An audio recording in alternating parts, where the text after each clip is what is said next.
Now let's head on over for your riding forecast. It's sponsored by Harley-Davidson of Greenville. This is looking like a really good weekend to be out on the roads. I just say Sunday morning will be the one trouble time because we will have those showers moving through, but we should dry out the second half of the day with fairly comfortable temperatures. And there'll be a little bit of a breeze, so watch out for that on Saturday. Otherwise, we should get some sunshine and very pleasant temperatures. 71 in the mountains on Saturday, 58 on Sunday. So cooler with those showers. If you had a day to pick to get on the roads, I would certainly call early in the weekend.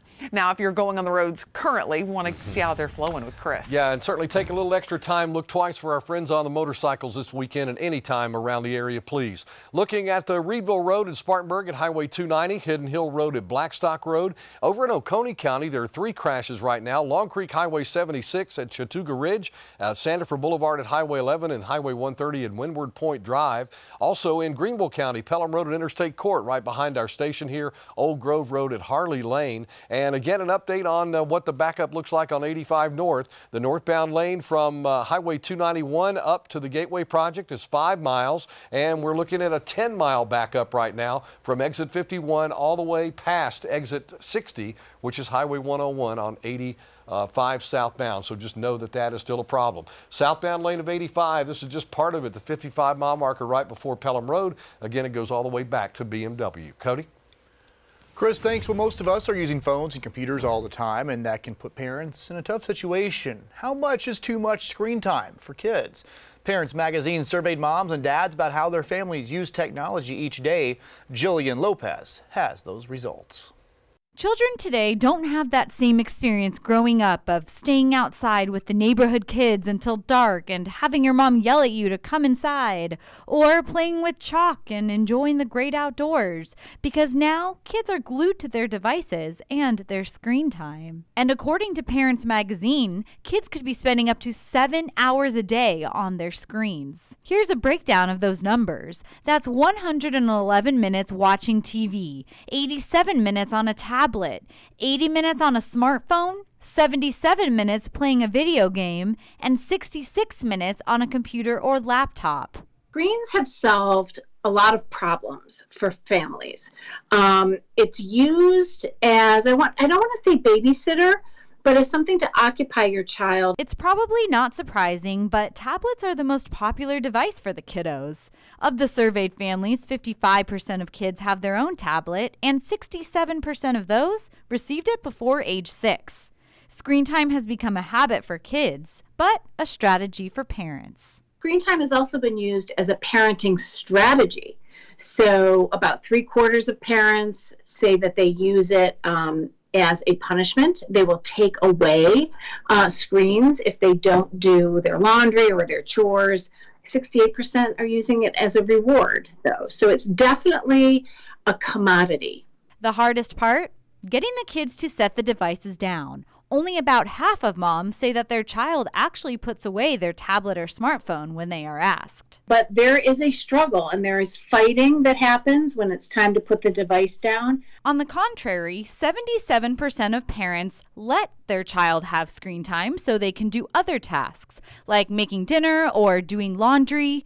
These habits could lead to future problems down the road, which has 60% of the surveyed parents worried about the long-term effects. We are all in our worlds thinking that everybody else is doing parenting perfectly. And at Parents Magazine, we find it really important to tell moms and dads that there is not one right way to parent, and that if you want to take 5 minutes and look at your Instagram feed, that's okay. And we are all giving in to our kids who want to do the same. So parents, you are not alone. Don't be too hard on yourselves. Just remember we are all in this digital age together. And something to keep in mind, limiting your child's screen time will encourage the little ones to get outside and make friends and see what our incredible world really has to offer. And one final thought, 68% of parents use the parental controls on their child's device. This helps limit and monitor their kids' screen time. For more great tips, you can check out parents.com. Well, Parents Magazine is produced by the Meredith Corporation, which owns Fox Carolina. Happening tomorrow, it's Get Out and Play Day at the Greenville Zoo. This event is designed to get kids and adults out into nature. There will be activities for kids to learn about science. There will also be giveaways and stories. Get Out and Play Day runs from 9 to 1 tomorrow. And by the way, it is free with zoo admission. Well, prom season is around the corner, and we want to help local students. So we're teaming up with Hot 98.1 to collect donations for the Cinderella Project, which is an effort to provide prom dresses and accessories to teens absolutely free. So here's what we need: gently used formal dresses and accessories like shoes, purses, and jewelry. You have until tomorrow to drop them off at Fox Carolina or at Hot 98.1. And you can find a list of other drop-off locations on foxcarolina.com. Once the donations are in, there will be shopping events for teens to get dresses for free. Just bring a valid student ID. You can find more details on foxcarolina.com.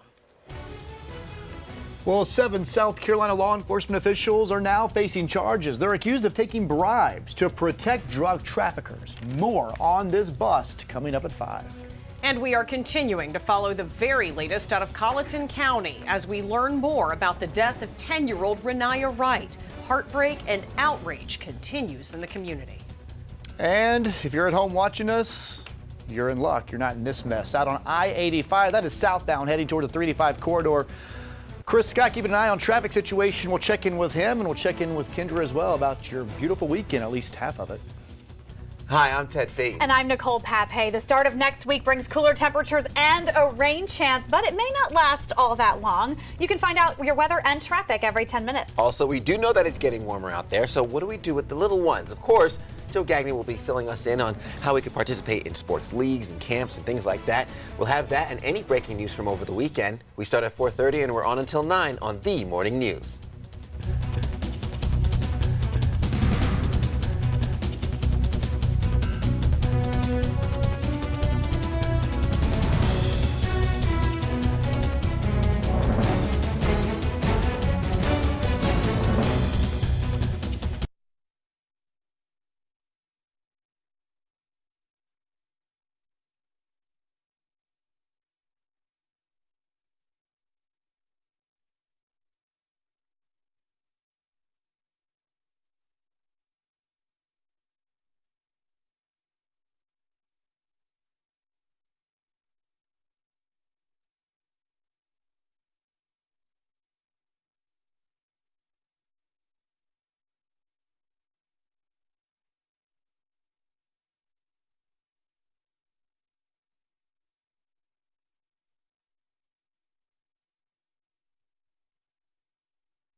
And 10.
We're back with weather and traffic together every 10 minutes. It's a nice one at USC Upstate as the young adults are wrapping up a college day on Friday and heading into the weekend. And it's again, really nice one on campus. Temperatures are in the 70s right now. 74 in Greenville, 72 in Spartanburg, 70 in Asheville. So wow, I mean, a way to wrap up the work week for sure. And as we go into this weekend, warm, breezy conditions for Saturday. So be ready to get outside once again if you can, because Sunday could bring a few showers in the morning. We'll track all of that and look ahead to another system that impacts our weather heading into next week. But first, let's get a check with Chris as we approach rush hour. Yeah, let me get you updated as quickly as I can. Still a backup on 85 north and south, and accidents in Spartanburg at Reedville Road at 290, Hidden Hill Road around Blackstock Road, Long Creek Road, Highway 76 cleared, and Sanford Boulevard did too. Look out on Highway 30 and Windward Point Drive, and look out in Greenville at Old Grove Road at Harley Lane, along with Pelham Road at Interstate Court.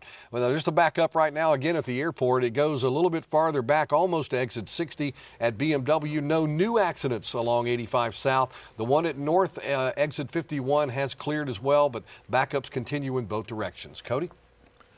Chris, thanks. In today's Health Watch, a valuable and potentially life-saving tool for people struggling with opioid addiction. It's now available in vending machines. Nevada health officials are putting Narcan in vending machines in the Las Vegas area. Health experts say Narcan, of course, it blocks the effects of opioids and can prevent an overdose. Nevada officials say making it easily available is already making a big difference by helping battle opioid addiction in the area. So Narcan, with it becoming more readily available in Nevada, it's being used more often, and we're seeing a lot of reversals of overdoses. Health officials say they plan on putting other tools in the vending machines like hygiene kits and pregnancy tests. As of right now, though, Narcan is the only resource available. New at 4, actor Nicolas Cage is filing for an annulment. Listen to this, just 4 days after getting married. TMZ is reporting the actor already wants to call it quits. Cage tied the knot with Erica Koike Saturday in Las Vegas. They've been together for nearly a year. This was Cage's 4th marriage. He was previously married to Alice Kim, to Lisa Marie Presley, and to Patricia Arquette. No word yet on what led up to the split, but apparently he was seen yelling even as they were getting their marriage license. Well, Olympic medalist Simone Biles is opening up about the sexual abuse scandal that rocked USA Gymnastics. Find out more in today's People Update. Hey guys, I'm Jeremy Parsons. And I'm Andrew Belke with your People Update. Simone Biles is continuing to open up about her sexual abuse from disgraced former USA Gymnastics doctor Larry Nassar. The 22-year-old gymnast telling actress Priyanka Chopra Jonas on her YouTube special, If I Could Tell You One Thing, that she slept all the time to cope with the abuse and that it made her very depressed. Biles also says she didn't speak up in the past because she wanted to be seen as Simone the gymnast and not Simone the sexual abuse survivor. Biles says she feels stronger since coming forward and that therapy is everything. All right, now watch this. Oh my God. You know, guys, it was so hard going back and forth that I decided I'll just be Hannah forever.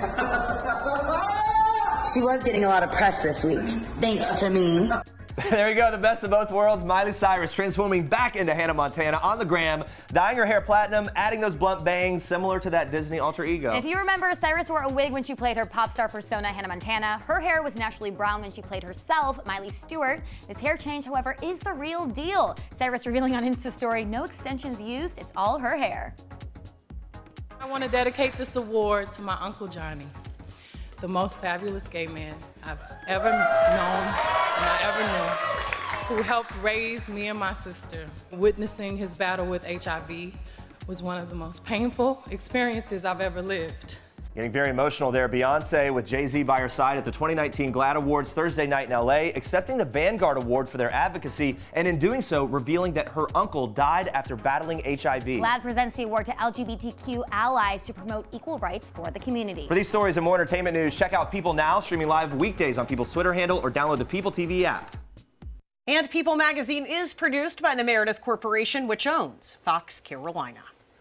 All new this afternoon, some students in Greenville got quite a big surprise today. Rock band the Vagabonds put on a show at Thomas E. Kearns Elementary, but that's not it. The band partnered with Canned Aid Foundation to surprise the kids with instruments. They donated several different kinds, including 16 drums, 8 triangles, 3 xylophones, and several others. Teachers there say they're so thankful for this donation.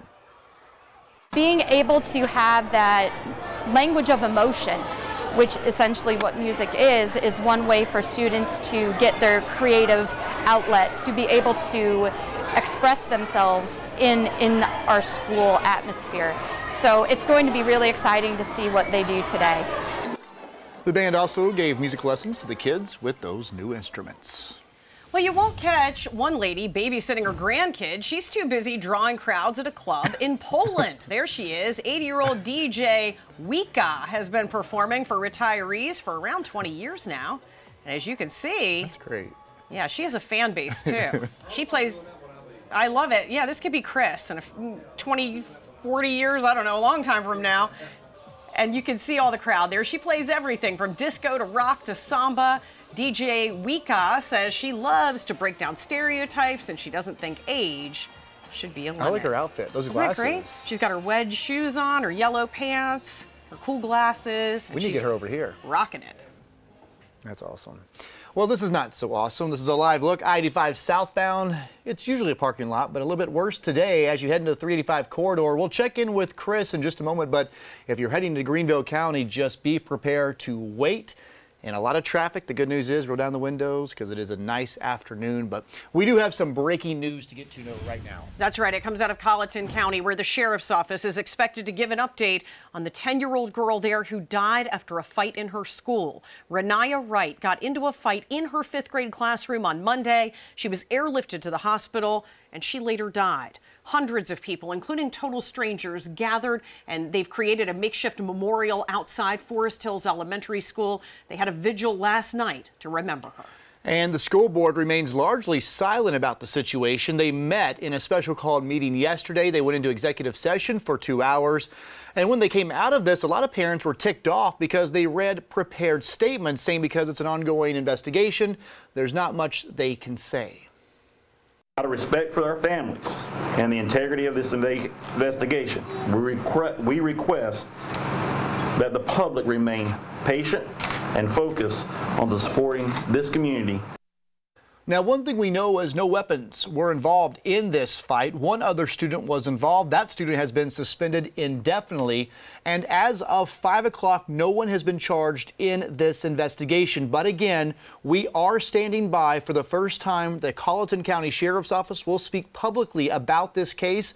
We do know Renaya's autopsy was finished today, and as soon as this news conference starts, we will try to break into our regular newscast and bring it to you live because we could learn a lot from the Sheriff's Office this afternoon. Yeah, a lot of people waiting to hear more details on what happened there. And of course, now we want to go check with weather and traffic as we do every 10 minutes. And as Cody mentioned, we'll get back to that breaking news as events develop there. But going into the weekend, it's looking like a good one, at least for part of the weekend. Yeah, and Kendra, a lot of things are planned for Saturday between fundraisers. There's 5Ks going on. How's it looking? Looks great. Saturday is our day to get out and about because Sunday, that's when the showers roll in. Today was a gorgeous one, though. We've had a few high-level clouds work in, but it has not kept temperatures from warming up. We're in the 70s. Lake Hartwell, what a great day to be out there. It's 75 in Anderson and in Greenville, 75 for Gaffney, 71 even in western North Carolina. Asheville checking in the low 70s. Gotta love it. Low 60s as you head toward 9 o'clock this evening, and then 50s late tonight. So it will be cool, but nothing all that cold if you're heading out for the rock and roll 5K, perhaps, or run and roll, excuse me, or maybe just getting out to the zoo for their special day tomorrow. Would not have to worry about it being too cold in the morning. Mostly clear as we head through the next few hours across the mountains. Best time to get outside, though, is going to be in the afternoon tomorrow as we get back into the 70s. We're going to look ahead to that rain that could mess with your Sunday plans coming up in just a couple minutes. But first, let's head over to Chris. I know you've been busy this afternoon. It sure has. And the good news is there aren't a lot of accidents, but the problems are the backups on 85. So if you just stay away from 85 north and south, you're going to be in good shape. I think your travel times ought to be pretty normal today. But we do have accidents scattered out in the Easley, Greenville, Spartanburg County area, right near Liberty, actually. 178 at US 123. Look for a crash. Martin Road at Church Street over in Spartanburg County. In Greenville County, Fairview Park Lane at Harrison Bridge Road towards Simpsonville. And here's the beginning of the backup on 85. It was at exit 60 at BMW. Looking now at Brockman McClyman Road, exit 58. This is the southbound lane, and that goes all the way to 385 exit 51, where earlier accidents on the north and southbound lanes really caused a pretty good slowdown all afternoon long. Diana? Chris, thanks so much. A heroic Seattle bus driver credited with saving numerous lives has ties to the upstate. Police say 53-year-old Eric Stark was shot by a gunman Wednesday while driving a city bus through a Seattle neighborhood. After being shot, investigators say he then somehow managed to continue driving that bus to get his passengers to safety. Fox Carolina's Brandon Livornia spoke with some of Stark's family here in Greenville. In fact, his son-in-law, Brandon, we just got word he's actually speaking to the media right now in Seattle about that shooting and his heroic actions earlier this week. Yeah, it's absolutely remarkable he was able to do that after being shot. His daughter, Joanna, actually lives here in Greenville. She's out there in Seattle with him right now and the rest of the family as he recovers. I spoke with her husband, Mitch Miller, who's a pastor here in Greenville, and he says God was definitely watching over Eric that day. This was the scene Wednesday in a Seattle neighborhood. Seattle police say an unidentified suspect shot at cars and this Metro bus with numerous passengers on it. Authorities say 2 men were killed and 2 others were injured. The bus driver, 53-year-old Eric Stark, is Mitch Miller's father-in-law. But I'll tell you this, as soon as I heard what he had done as far as getting those people to safety that were in his bus, even after taking fire himself, I'll be honest, I wasn't that surprised. I said, yeah, it sounds like Eric. Police say the gunman hit Stark in the chest. Miller says his father-in-law had a dozen people on board his bus. Somehow, Eric Stark was able to get them away from the suspect.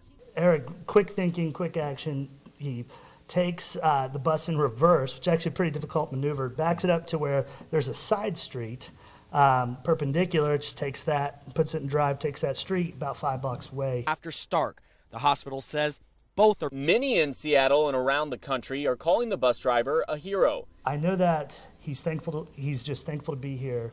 He's keeping his focus on that. The gunman was taken into custody. Stark is currently recovering at a Seattle hospital. Is that by God's grace, he's up talking, and as far as I understand it, he's even walked a little bit since the injury. So considering what happened, we're just thankful.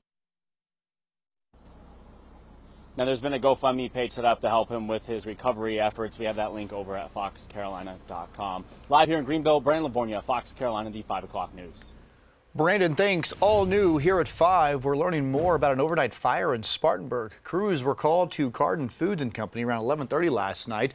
They saw a fire coming from a hood exhaust system. Inside, they found a fire inside a large fryer with 600 gallons of frying oil. It took them about 4 hours to get this thing completely out. Fortunately, though, no one was hurt. 7 South Carolina law enforcement officials are accused of taking bribes to falsify immigration documents and protect drug trafficking operations. The U.S. Attorney's Office made the announcement today outside the federal courthouse in Columbia. They say certain officers used their positions to exchange visas to help others get into or remain in the country. The law enforcement officers that you see standing here today want the citizens of South Carolina to know that we will not tolerate the hypocrisy of those who pretend to enforce the law while violating it themselves, all to line their pockets. Public corruption, it has been said, is a serious matter. It is one that jeopardizes the very confidence and trust that the citizens of our state have in this profession. The 7 officers were arraigned today and could face a maximum penalty of life in federal prison if convicted. Well, Governor Henry McMaster hosted a special event honoring Vietnam Veterans Day on the steps of the State House this morning in Columbia. He was joined by members of the National Guard, Division of Veterans Affairs, veterans, and their friends and family. Now, those who showed up were proud to be honored for their service and their sacrifice. As a Vietnam veteran, really honored to be here today and very proud and feel very good about what's taking place in the state of South Carolina. It's good to be recognized and appreciated for what you have done in serving this country. This is a new holiday. President Obama declared March 29th Vietnam War Veterans Day back in 2012. And President Trump signed legislation back in 2017 officially recognizing the day. The significance of this day specifically is because the last U.S. troops left Vietnam on this day in 1973. Well, Vice President Mike Pence is getting ready to help Senator Lindsey Graham campaign for re-election. They're hosting 2 events in South Carolina tomorrow, and one of them is right here in the upstate, and it's already sold out. Fox Carolina's Alexa Rodriguez shares the plans for their visit. It's definitely going to be a busy day at the Greenville Marriott off the Parkway tomorrow. Vice President Mike Pence will be joining Senator Lindsey Graham for a campaign event as he kicks off his campaign for re-election in 2020. First, they will be in Myrtle Beach. That event is at 11 a.m. at the Embassy Suites at Kingston Plantation. Then they'll be heading to Greenville for the event to start at 3:30 here at the Greenville Marriott. These events are the kickoff for Senator Graham's re-election campaign for 2020. Graham's campaign team tells us the senator is excited to welcome Vice President Mike Pence back to South Carolina. The last time he was in our area was when he visited Columbia in February. He toured an opportunity zone with Senator Tim Scott. Senator Graham's campaign team tells us he is overwhelmed and excited by all the support that he's received here in the upstate. Of course, Fox Carolina will have continuous coverage throughout the day as that campaign gets underway. Back to you. Alexa, thanks. You can always stay connected with Fox Carolina News even if you're away from your TV. Just download our free app. You can find it on the App Store or on Google Play. Lawmakers in North Carolina are trying to pass a state law requiring local sheriffs to help federal immigration agents, even though some have come out against the idea. And if you're flying into San Antonio, Texas, you won't be able to eat Chick-fil-A, at least not in the airport. We'll explain the controversy surrounding a Chick-fil-A ban.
Hey Kirsty, how are you?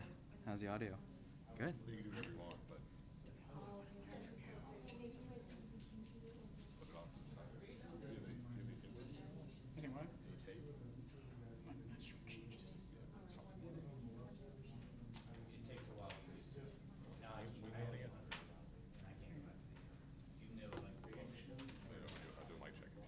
Sure.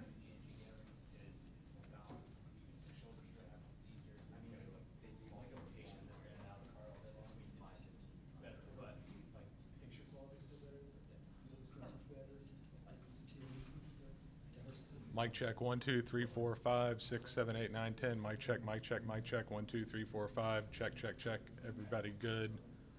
Mic check 1 2 3 4 5 6 7 8 9 10. Mic check 1 2 3. Everybody good?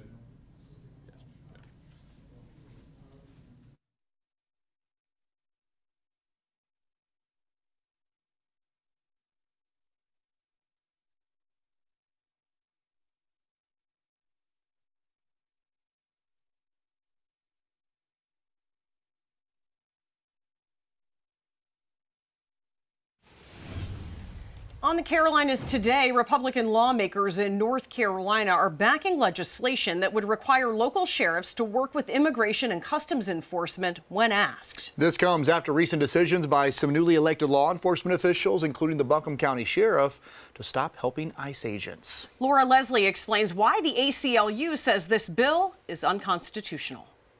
House Bill 370 would require sheriffs to honor immigration detainers even if the inmate would otherwise be released, and to allow ICE agents to come into jails to determine immigration status.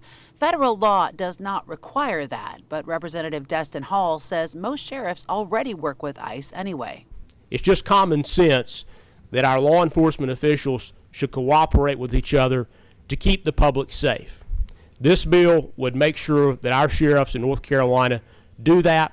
Representative Wesley Harris represents Mecklenburg County, where Sheriff Gary McFadden ran on a pledge not to cooperate with ICE. This is what the people of these counties wanted of our law enforcement officials. Who are we to tell our counties how our law enforcement how our law enforcement officials, who are elected recently, should behave. And folks didn't adequately understand what these sheriffs were going to do and what the consequence of that was going to be. The ACLU's Susanna Birdsong said the bill will make local law enforcement officers' jobs harder. This bill is essentially a show me your papers law that forces sheriffs and their deputies to become immigration agents, questioning every single person about their immigration status. Meantime, in front of Governor Roy Cooper's office, Latino activist Antelmo Salazar called on Cooper to oppose it. No vamos a descansar hasta lograr que esa ley sea vetada.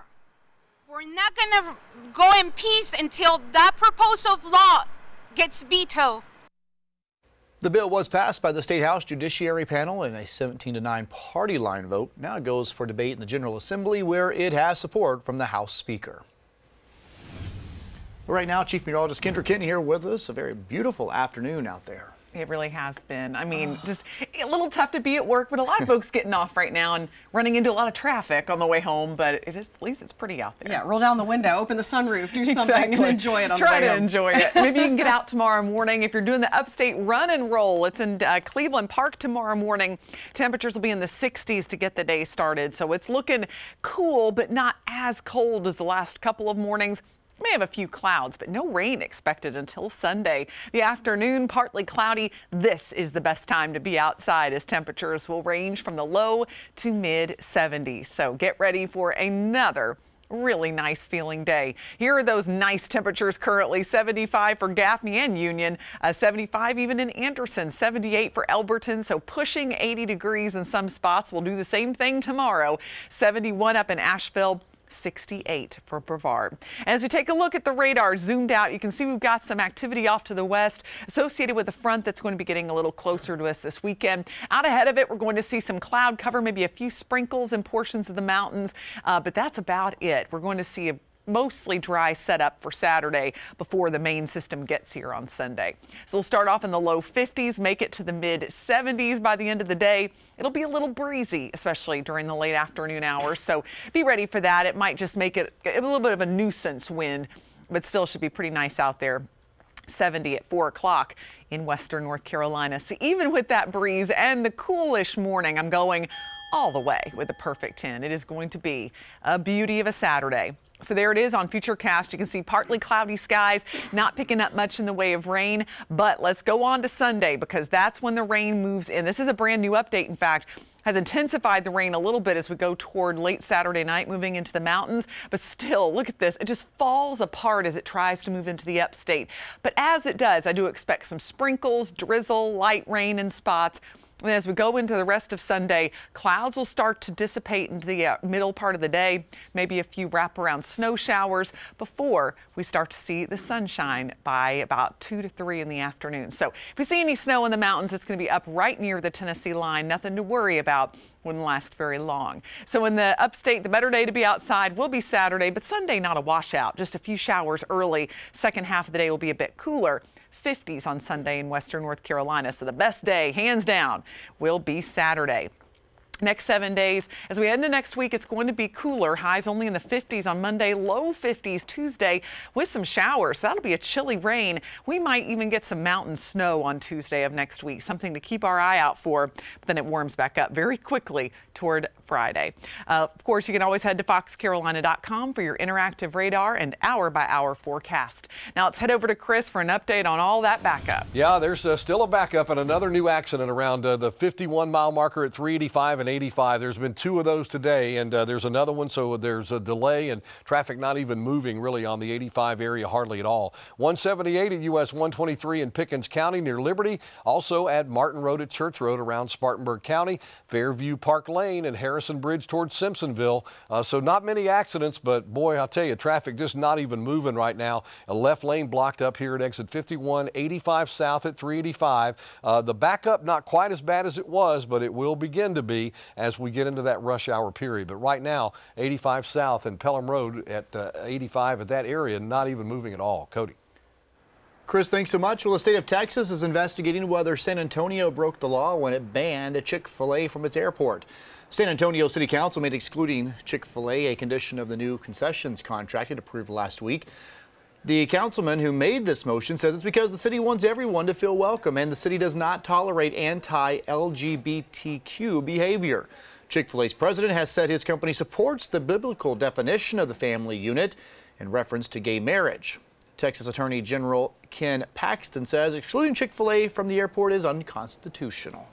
A Spartanburg County senior has the need for speed, and while others his age tend to start taking it slow, well, he's speeding things up. And a Spartanburg County woman recovers after being attacked by a dog. We're talking to her about that horrific experience. And as we head to break, we're giving you a live look. This is Colleton County. We are awaiting an update, a news conference on the 5th grader, Renaya White, who passed away earlier this week on Wednesday. We will have much more on her case coming up.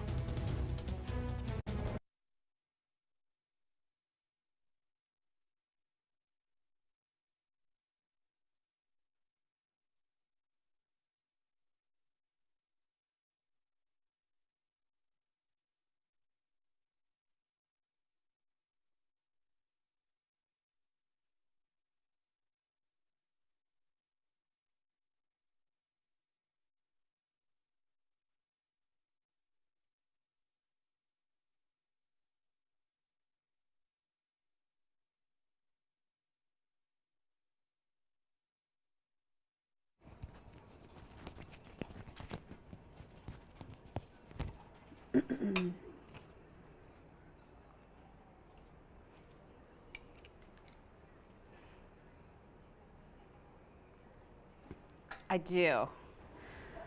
One go-kart racer in the upstate really stands out on the track.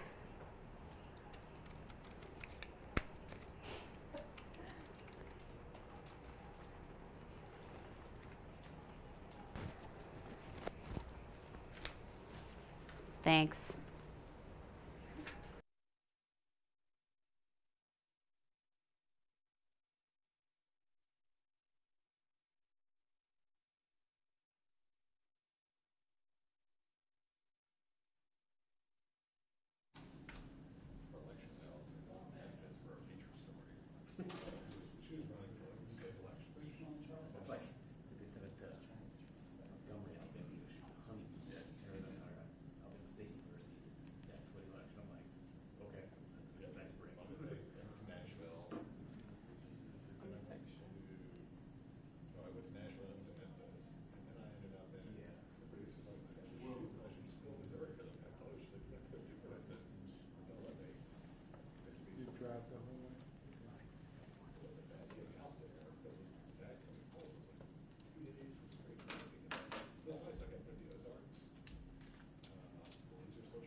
Welcome back to the 5 o'clock news. One go-kart racer in the upstate really stands out on the track. Operators at Speed Factory Indoor Karting say, while his spirit is certainly stronger than his body.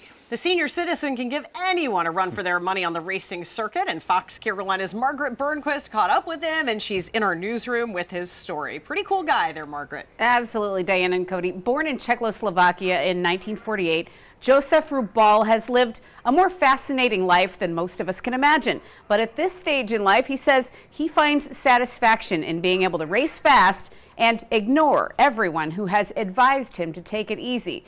He's not quite as nimble as he once was. 71-year-old Mr. Rubal is a former judo champion, an inventor, aspiring author, and go-kart enthusiast. Racing and cars have been a lifelong fascination for him. He built soapbox derby cars as a kid, and he tells us how he escaped communist Czechoslovakia in 1986 by driving a muscle car through a barricade.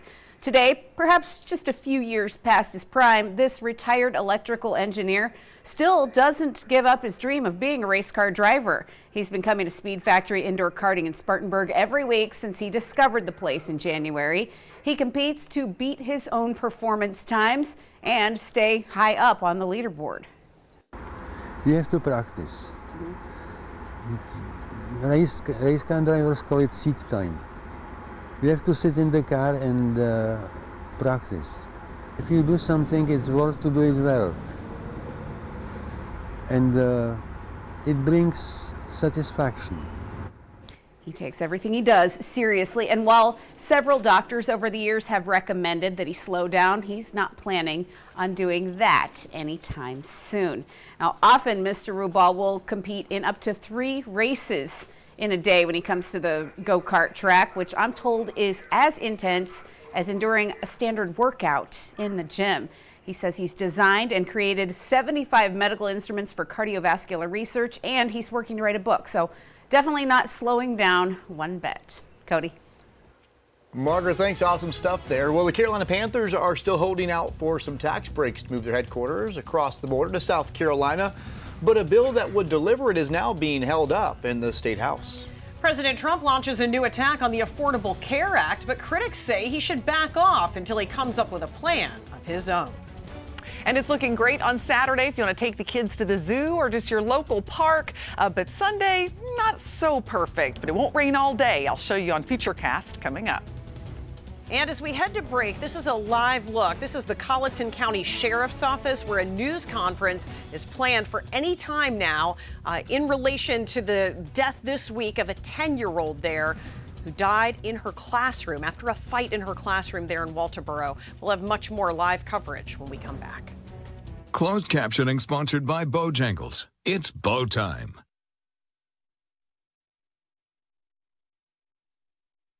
An hour. Right, and we're in Mount Pleasant. I mean, we're in Charleston. Columbia Center's really nice, easy car. Just be perhaps not.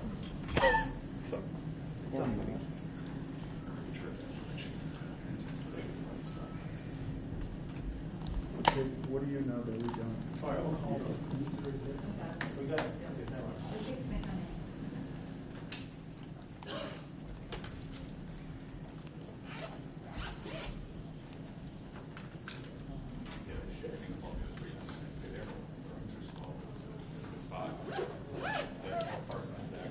But the Hilton's got a garage right there, and then like a little beer and all that stuff right next to it.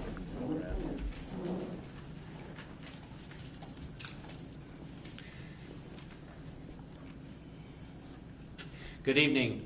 My name is Duffy Stone. I am the solicitor for the 14th Circuit.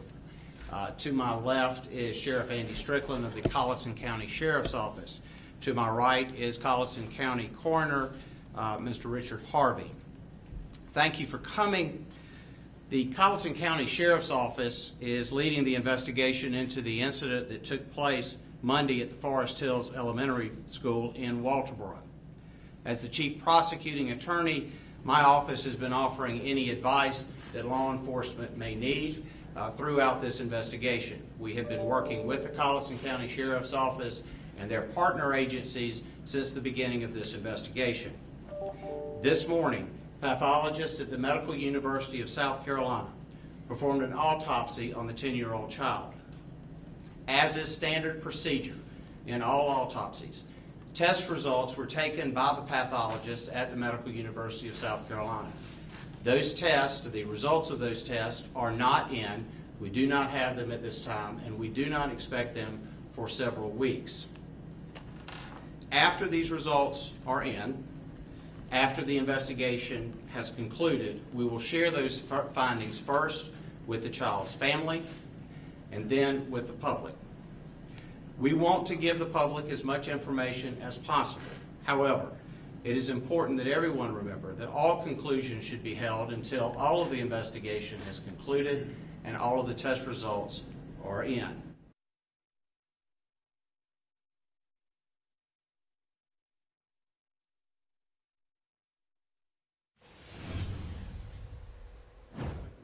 cannot disclose any other particulars in the investigation, nor, unfortunately, at this time can we take any questions.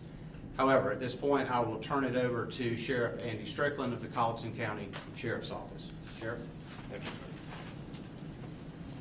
I'd like to thank each and every one of you for being cooperative and being, I know it's a tough case. My name's Sheriff R.A. Strickland, also known as Andy Strickland. Our investigation has began shortly after we were called to Forest Hills Elementary School Monday afternoon. We are working with Solicitor Duffy Stone in the 14th Circuit Solicitor's Office, Coroner Richard Harvey, and the Colleton County Coroner's Office, Chief Barry McRoy in the Colleton County Fire Rescue, the Colleton County Medical Center, and the Medical University of South Carolina.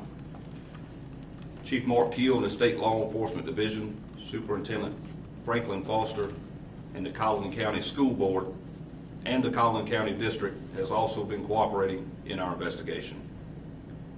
We do not have a timetable for the conclusion of this investigation. We expect some aspects to take several weeks.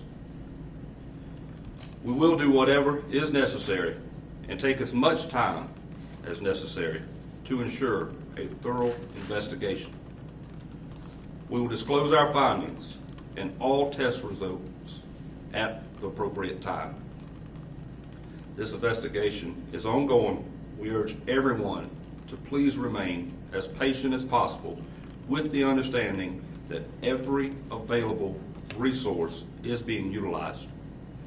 If anyone has any information concerning or relevant to this investigation, please contact our office at 843-549-2211. Again, I thank you for all your patience. Thank you. Thank you.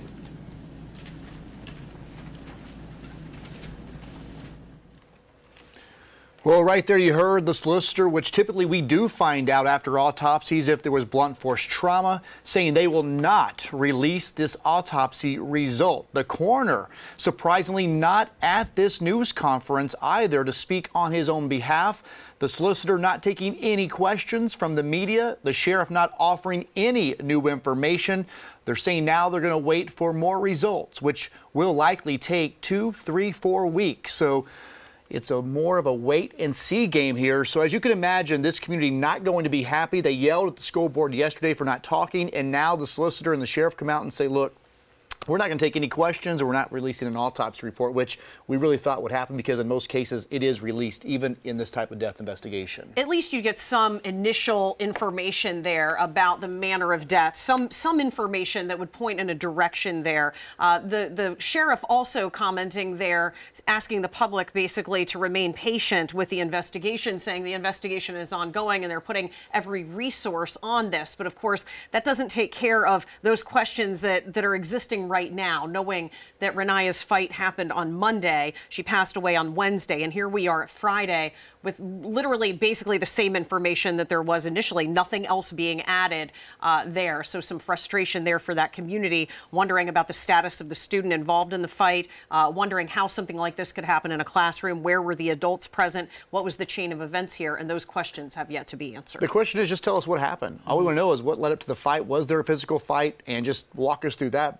And they wouldn't even do that today. So really unsure why they held this news conference, tell us they weren't releasing anything except maybe just to address the public. But we'll continue following this. As you can imagine, there will be more things to come from the public there, as likely they're not going to be happy this evening with no new answers a week almost after that fight.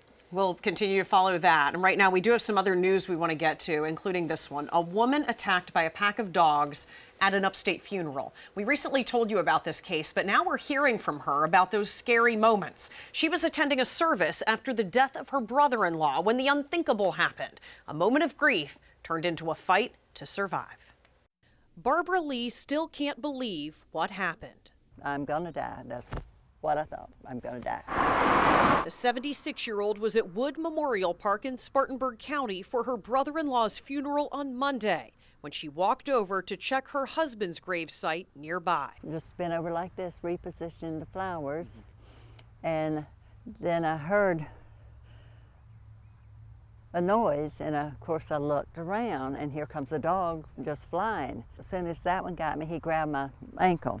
Before she knew it, the dogs were coming from here. Other dogs were in on the attack. And then I saw, looked like dozens coming at me. And I mean, just barking and flying. And then they just swarmed around me. And I just did this, and I was back there, but I ended up this position, and I think I turned toward my family, and I started screaming as loud as I could, help, help, help. Her nephews heard her, and they got the dogs to scatter. Investigators say they belong to Daisy Anderson, who has about a dozen other dogs at her home. She lives across the street from the cemetery off Gap Creek Road. She's facing multiple charges for the attack, one for each dog. That one hurt. As for Barbara Lee, she has bite marks all over and is going through rabies treatment. I have a bite here on the left, and I have a bite near my waistline over this side. I have a big bruise here, and that could be from my falling. And I have another nip down on my leg there that wasn't broke. The skin wasn't broken. It didn't bleed. I have from here down is the worst. She's now coming to terms with a terrifying moment she thought might end her life right by her husband's grave and feet away from where a number of her friends, her parents, and other relatives are buried. She believes that day they were her protectors. Daisy Anderson, who you see in this mugshot, is in the Spartanburg County Jail on the dog attack-related charges, along with a couple of outstanding driving under suspension and drug charges by Duncan Police. Covering our counties here at 5, Asheville police say a sewage district crew discovered human remains today. They were out doing survey work near Hill Street when they found the remains this morning. We're told police and forensic teams are still on the scene at this hour. We do have a crew headed up to that area. As we get more information from Asheville police, we'll pass it along to you on air and at foxcarolina.com. A woman is facing charges after a knife attack sent 2 people to the hospital. Greenville police say Khadijah Calhoun turned herself in on Wednesday. They say she was involved in a knife attack on Tuesday and then took off after it. Greenville police officers were called to a medical facility where 2 victims showed up with stab wounds. We're told one of the victims needed surgery to recover. The other is stable. Calhoun is facing several charges, including assault.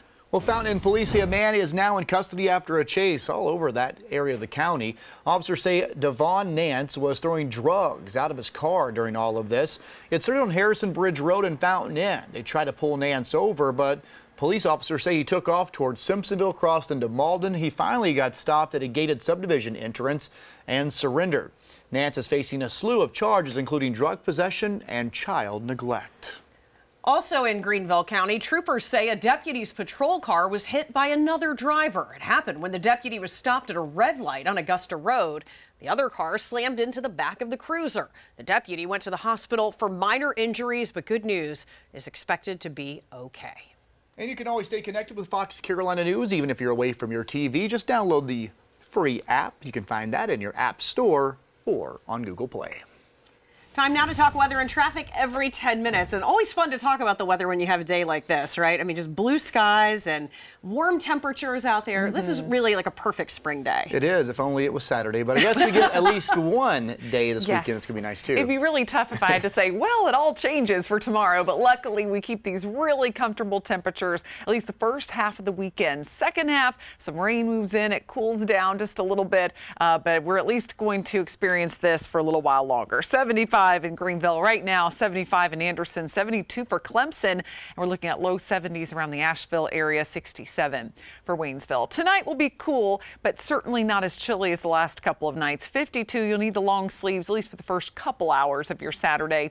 In the mountains, upper 40s expected, so still chilly, just not quite to the 30s like we've seen the last few nights. So a splendid Saturday is in store, but showers arrive early on Sunday. We'll track those, and it gets cooler Monday. Might even see some mountain snow by late Monday into Tuesday. We'll talk more about it coming up. But first, let's head over to Chris for another traffic check. All right, we have an accident with pretty serious injuries, we understand, over in Oconee County this afternoon. This is at Highlands Highway and Gashaven Drive. So be aware, there are injuries reported and EMS has been called to the scene. In Anderson County, be aware of one at Clemson Boulevard at I-85, also a new one at US 29 and Snow Road. In Greenville County, injuries at Highway 86 86 and 81, and Fairview Park Lane at Harrison Bridge should be clearing in Simpsonville. Spartanburg County new at Heron Circle at Highway 56. And 85 south at exit 51 at 385 causing this stop. I mean, the traffic is totally stopped right now. Can't move hardly at all toward 385. Northbound also there's an activity or incident of some kind of accident just past the Pelham Road area causing the northbound lane again to slow down. So you can just please avoid that area, Cody. I don't know what else to say. Just don't go that way. All right, Chris, sounds good. We'll see you back here in a couple of minutes. Well, a bill offering the Carolina Panthers about $120 million